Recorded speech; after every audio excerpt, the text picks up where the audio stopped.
आप सभी का होम साइंस क्लासेस में स्वागत है।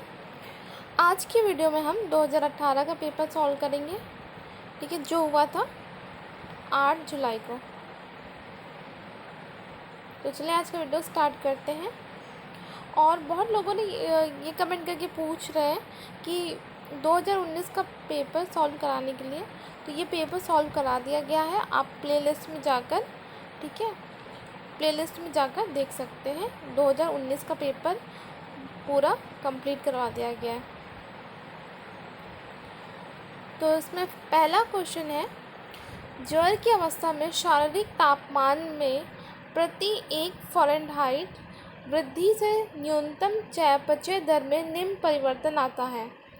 जब 1 डिग्री फ़ारेनहाइट टेम्परेचर बढ़ता है तो उसमें चयापचय दर कितना होता है, तो ये भी बढ़ता है। कितना बढ़ता है? 7% बढ़ जाता है।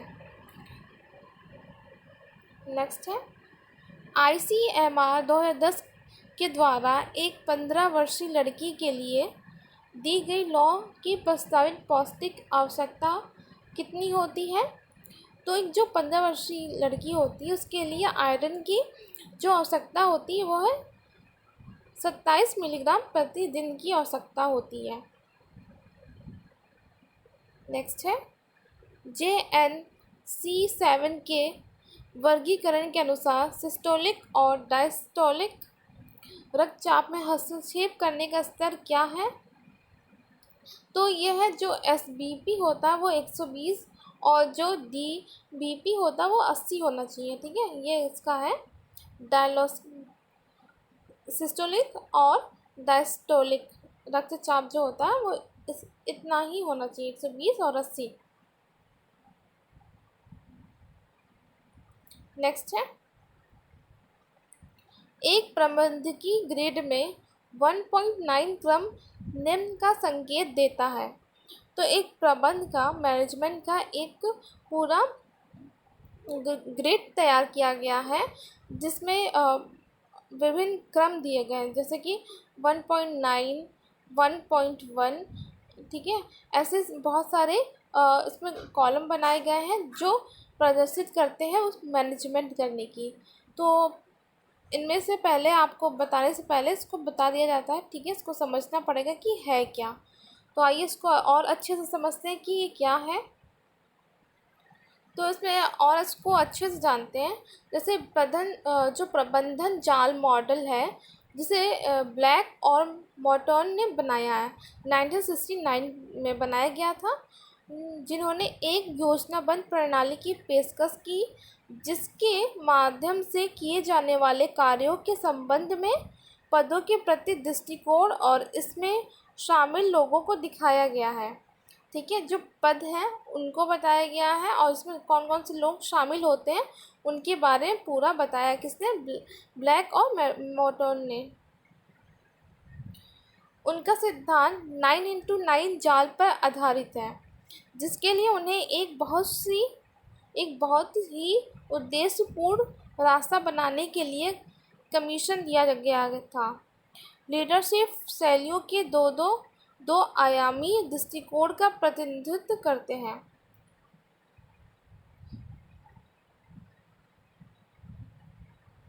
तो आप देख सकते हैं प्रबंधन जाल में वर्णित ये प्रबंधन शैलियाँ संदर्भ के रूप में 5 अंक ले सकती है।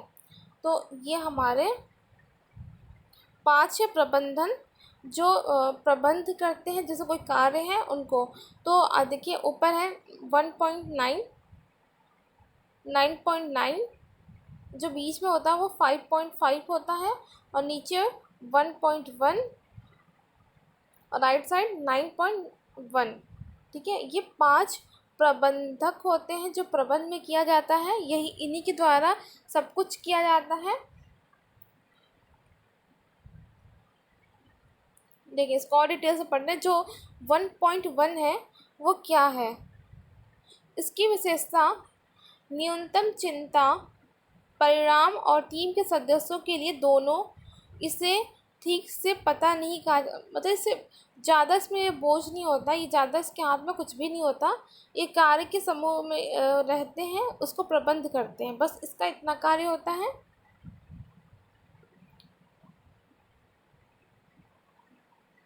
जो 1.9 होता है उसे वो कंट्रोल क्लब कंट्रोल भी कहते हैं।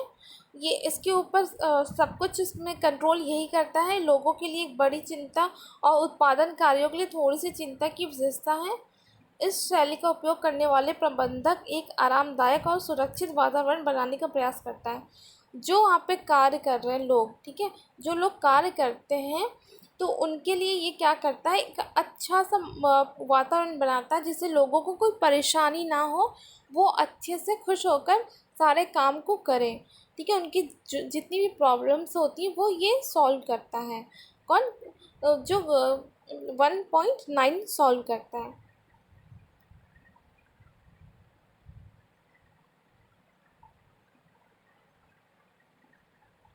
अब बात करते हैं 9.1 उत्पादन या नाश होना। जैसे कि इसमें इसके प्रति अधिकतम तीव्रता का उन्मुखीकरण और लोगों के लिए न्यूनतम प्रतिनिधित्व करता है।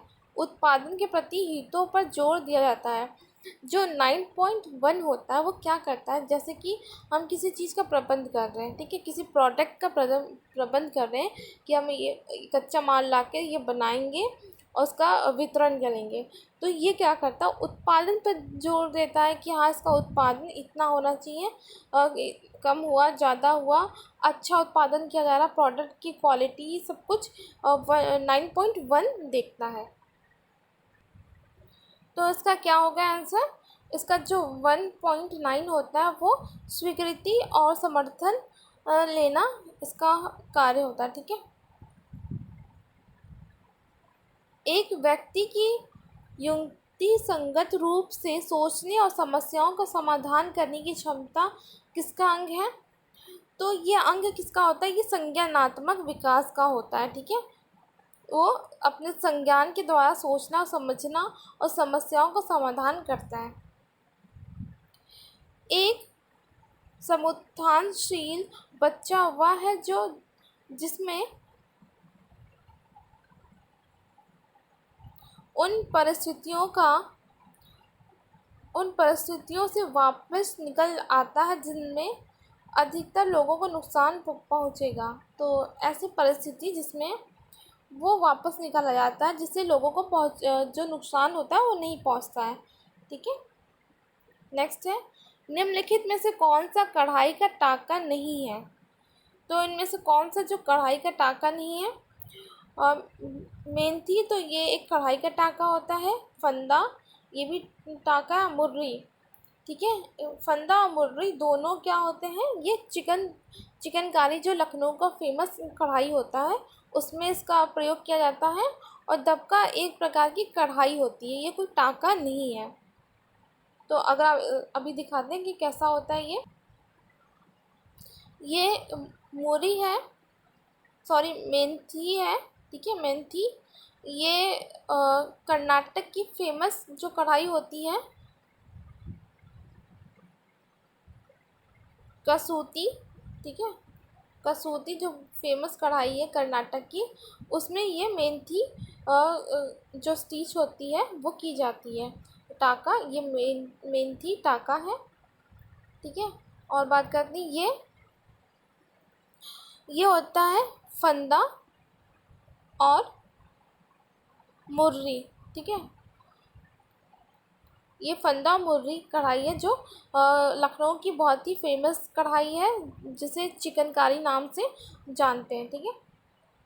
अब बात करते हैं डबका की। ये डबका की कढ़ाई है, इसमें विभिन्न प्रकार के ये सबका यूज़ किया जाता है, ठीक है। उसके द्वारा ये कढ़ाई की जाती है, डबका। नेक्स्ट है, महिला एवं पुरुष परिधानों में वेस्टिंग संचालन के लिए परिधान उद्योग में आमतौर पर निम्नलिखित में से कौन से टाँके का वर्ग प्रयोग में लाया जाता है? तो जो टाँका का वर्ग है वो है वर्ग 100, इसमें इसका प्रयोग किया जाता है। तो एक वीडियो टाँके पे भी बनाया जाएगा, जल्दी आपको मिल जाएगा कि कितने कौन कौन से प्रकार के टाँके होते हैं, उसका यूज़ कहाँ कहाँ किया जाता है, ठीक है। बहुत ही जल्दी इस पर डिटेल वीडियो बना दिया जाएगा। नेक्स्ट है, व्यवस्था का सिद्धांत। संगठन में शक्ति है क्या कहलाता है? तो जो व्यवस्था सिद्धांत है उसमें 14 प्रकार के सिद्धांत दिए गए हैं, ठीक है। और शक्ति में, संगठन में शक्ति, ये भी एक प्रकार का सिद्धांत है। तो पहले जानते कि ये सिद्धांत होता ही क्या होता है, किसने दिया है, उसको और अच्छे डिटेल से जानते हैं। 14 सिद्धांत दिए हैं फ्लोर ने, ठीक है, अपने मैनेजमेंट के सिद्धांत में, और उसको अलग अलग भागों में बांटा। जैसे पहला है कार्य का विभाजन, जिसमें कार्य का विभाजन किया जाता है। दूसरे में दिया है अधिकार तथा उत्तरदायित्व, कि फ्लोर ने कहा है कि अधिकार का प्रवाह उत्तरदायित्व से होता है, मतलब जो उत्तरदायित्व जिसके पास होगा वो अधिकार के द्वारा वो अपने कार्य को कराता है। नेक्स्ट है जो थर्ड है वो है अनुशासन। अनुशासन किसी संगठन की समुचित कार्य प्रणाली को संचालित रखने के लिए अनिवार्य शर्त है। मतलब जब अनुशासन होगा तभी तो किसी कार्य को व्यवस्थित किया जा सकता है, ठीक है। बिना अनुशासन के कोई भी कार्य अच्छे से नहीं हो सकता, चाहे वो कोई भी कार्य हो।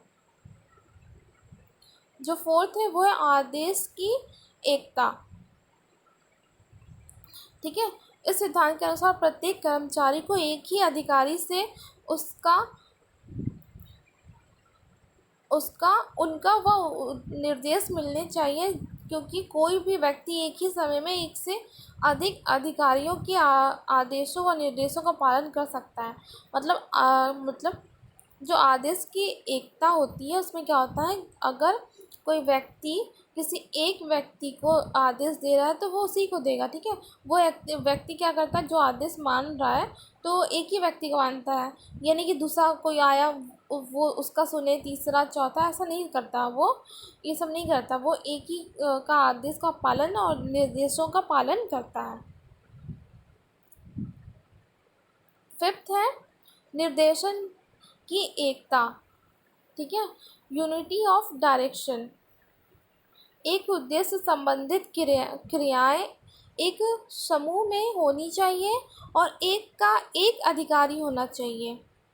जो फ्योल है ना, वो कहते हैं समान उद्देश्य वाली क्रियाओं का एक समूह हो और उसके लिए एक मुखिया और एक योजना हो।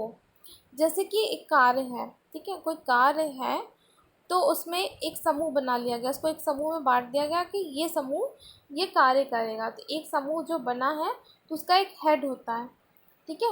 वो हेड क्या होता है, वो हेड क्या करता है, उस समूह को बताता कि कौन सा कार्य कैसे कार्य को करना, निर्देश देता है, आदेश देता है, वो हेड एक ही हेड होगा।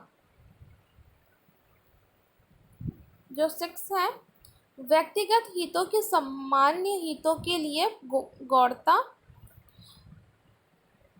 संगठन का हित व्यक्तिक और सामूहिक रूप से हितों के ऊपर है, ठीक है। वो ईमानदारी इसी में आएगा, ठीक है। जो ईमानदार होगा वो क्या करता है, वही एक अच्छा व्यवस्थापक हो सकता है। वो क्या कर सकता है, कार्यों को बहुत ही अच्छा से संचालित कर सकता है और सभी को एक दूसरे को एक साथ लेकर चल सकता है।